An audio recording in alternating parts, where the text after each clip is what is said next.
Hey there mga my loves, Aries! Thank you so much for always staying here with me in this channel, babe. So before we start your reading, ang reading pala natin content ngayon is aalamin natin yung good stuffs only, no? Mga good news lang yung hahagapin natin, no? So, just take only what resonates. This is timeless. At wala tayong gender dito, ba lalaki, LGBT, cross-watchers. You can flip roles if you want. At the end of the day, you always have your free will na pwede nyo rin namang gamitin. Of course, no, syempre, mga babes, no, kung hindi nyo pa knows, meron pa po tayong other channel. Ang link is down below sa ating description box. So, yun nga, no, hi pala sa mga new viewers. Sana mag-stay kayo here with us. Ako po si Yan. Tuloy po kayo dito sa aming community. At sa mga returning viewers and subscribers, thank you po sa inyong walang sawang pagsuporta at pagtambay no, dito at pati na rin dun sa kabilang channel. Yan. Thank you so much mga babes. Let's go ahead, Aries. Spirit and Angel Guides, Archangel Michael, thank you so much for being present here in this reading. Can we get messages? Only the good stuffs, please, for me, Aries people. Only the good stuffs for Aries. Mga magagandang balitang paparating kay Aries, mga magagandang mensahe na paparating kay Aries. Can you please show me? This is for Aries. This is for Aries. Aries.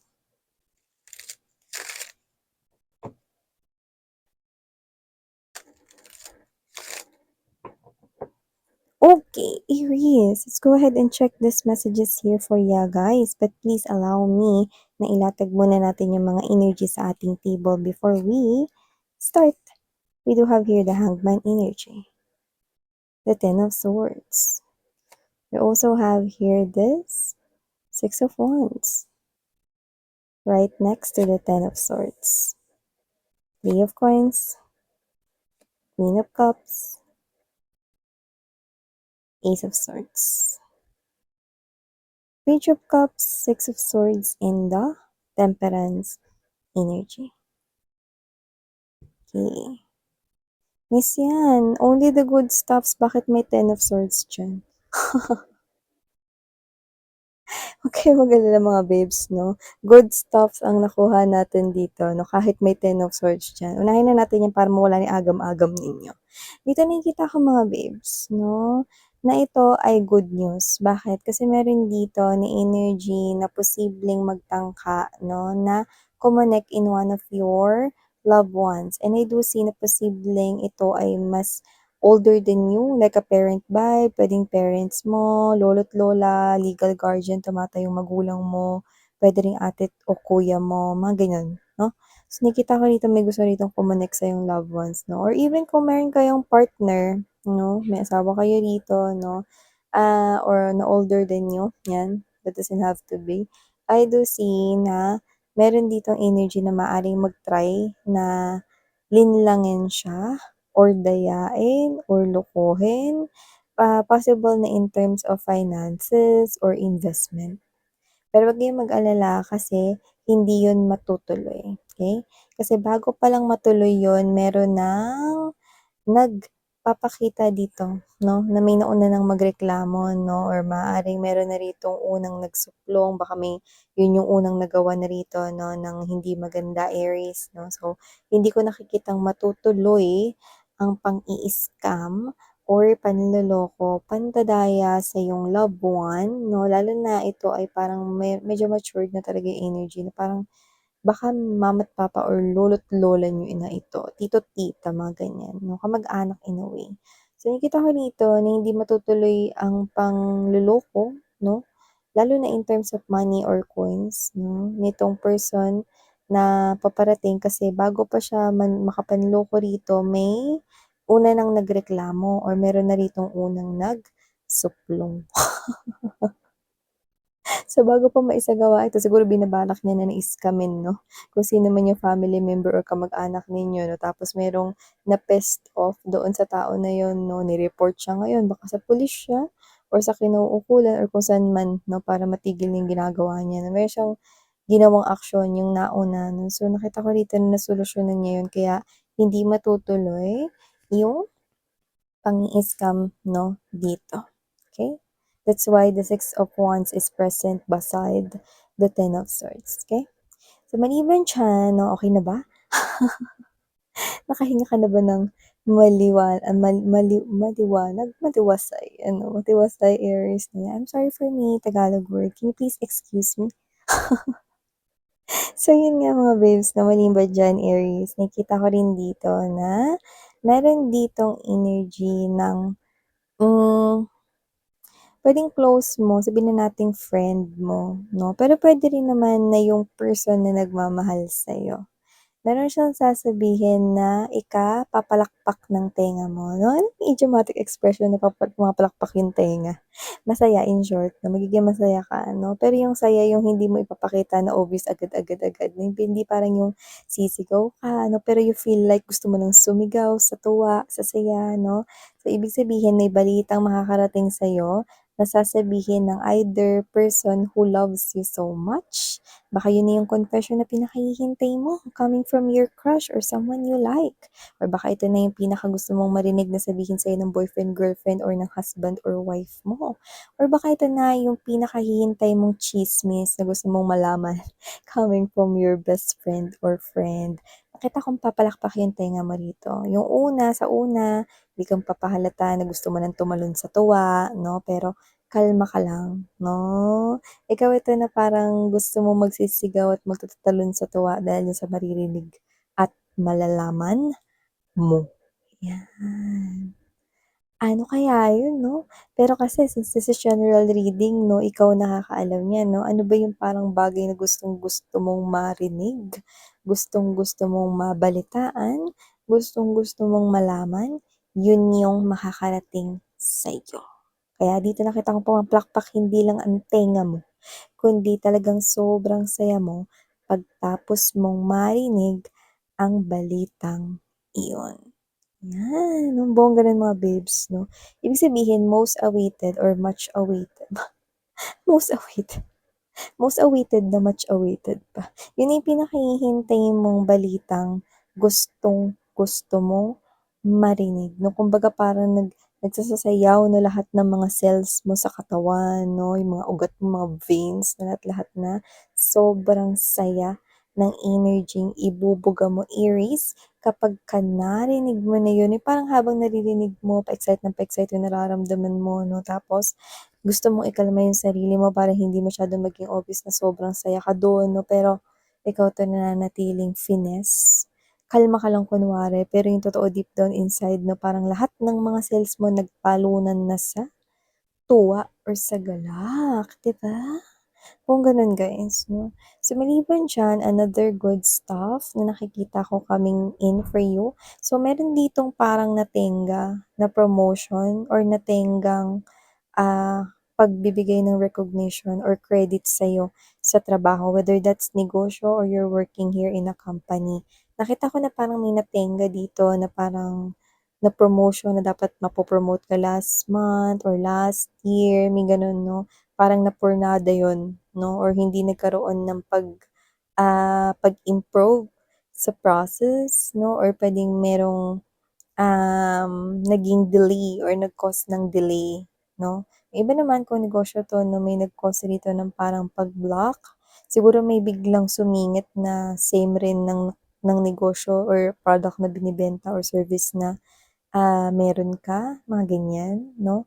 At posibleng yan yung mas pumatok. Dito nakita ko na mag-iiba na ang ihip ng hangin kasi nakikita ko that with the Three of Pentacles energy hangman right here in the presence of Page of Cups, 'no? Ito ay muling mau-offer sa'yo.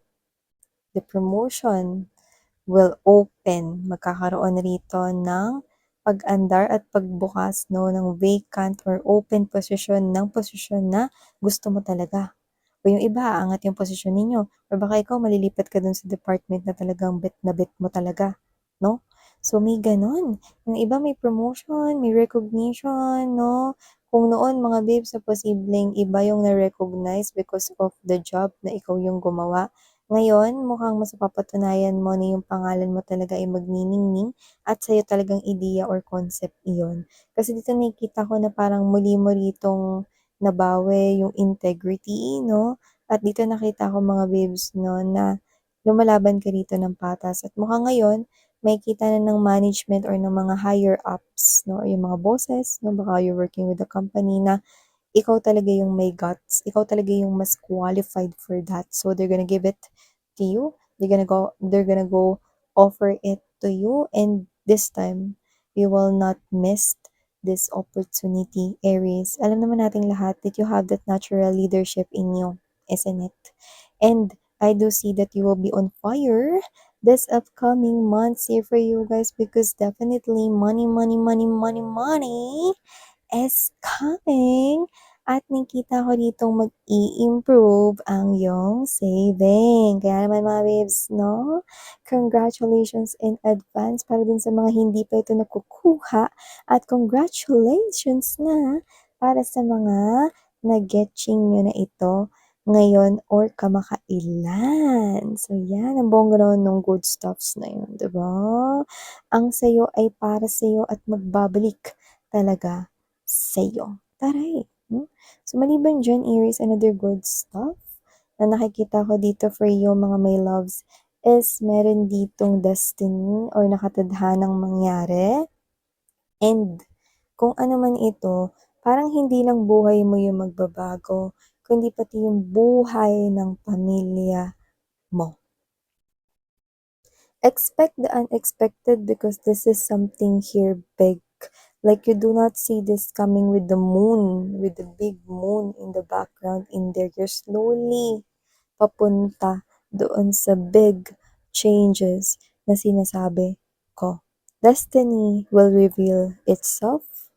Changes will happen naturally in your life, and this will cause you and your family's life na mag-turn into 360 degrees of event. When we say 360 degrees, it's full circle. Meaning, the life that you have right now will never be your life in this future na paparating sa'yo. The usual things that you're doing right now will be hindi mo nagagawin, because the life that is coming for you is totally different, Aries. You and your loved one's life will change full circle. I don't know how the universe will make it happen for you, but the universe will reveal itself. Destiny will unfold dito sa iyong life. Okay? Kaya nga sabi ko sa inyo, expect the unexpected, because the next thing you will know is that you will wake up, and then the life that you have is iba na sa life mo before. Wow, Aries, that's so huge. That's really big changes coming right for you and your family. Yeah. You know what I'm picking up, no? Added sign lang. The house, kung saan ka nakatira ngayon, that will be no longer the house na titirhan mo. The work that you are ngayon, hindi na yun yung work na gagawin mo in the future. Your life will be totally different. Like, para kang gumising, na parang biglang nag-iba yung buhay mo, at biglang nag-improve. All I must say, okay, maybe you're gonna hit the jackpot right here. Okay? But definitely, the universe has its own way. Okay? Maraming paraan sa universe para ibigay yan sa'yo. Okay? Kung gusto mo yan makuha ng mas mabilis, listen to what the surroundings are telling you. The nature is already telling you the signs and the clues. Be aware of your surroundings. You could be seeing a lot of angel numbers, repeating numbers, mirroring numbers, a lot of butterflies everywhere, okay? Or anything signs related to whatever it is that you're manifesting in your life. You're doing great. Actually, you are really cool. Ang cool mo. Okay? Ang ganda na nakikita ko dito ang future for you guys. This is the life that you want here for yourself and for your family. Tangay pati yung pamilya mo kasi yun yung pangarap mo Yung umunlad yung buhay mo, kasama yung pamilya mo. Maraming paraan sa universe, magugulat ka. All you need is to be aware. Kasi baka mamaya, sinasabi na pala nila sa'yo, gusto pala nilang tumaya ka sa lottery, lalo na kung lagi mo nakikita yung lotto na outlets, or maybe lagi mo nakikita yung ads kapag ka sa cellphone, nagbabrowse ka sa social media, no? Mga ganyan. Diba? Pay attention. Kasi you might be already receiving the signs. Wow. So another good stuff that I'm picking up right here, Aries, someone will be honest with you. Someone will be honest with you. Na sa sobrang honest niya rito, matutuwa ka. Kasi dahil doon, pagkakatiwalaan mo siya. Sa posibleng ito ay bagong kakonek, bagong kakilala or bagong makikilala, at dito makikita mo na yung honesty niya pagkakatiwalaan mo.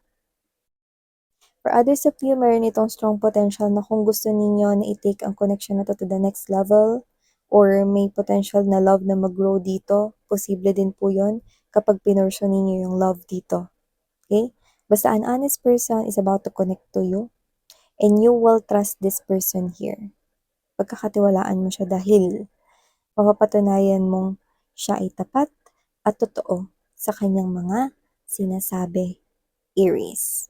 Wow, a very trustworthy person is about to enter your life, and soon you're gonna meet this new friend. And if you want to elevate your connection and you want to make this person here your lover, there's also high potential na pwede kayong maging kayo in the future. And why not? This is a very honest person right here. All of the things that he or she is about to say to you, 101%, all are genuine, all are true. So thank you so much, Aries. These are all the good stuffs right here for you guys. Thank you. Muli ako po siyan. If you're interested in watching my other channel, the link is down below in the description box. Thank you. Sarang ngayon, love and light. Annyeong!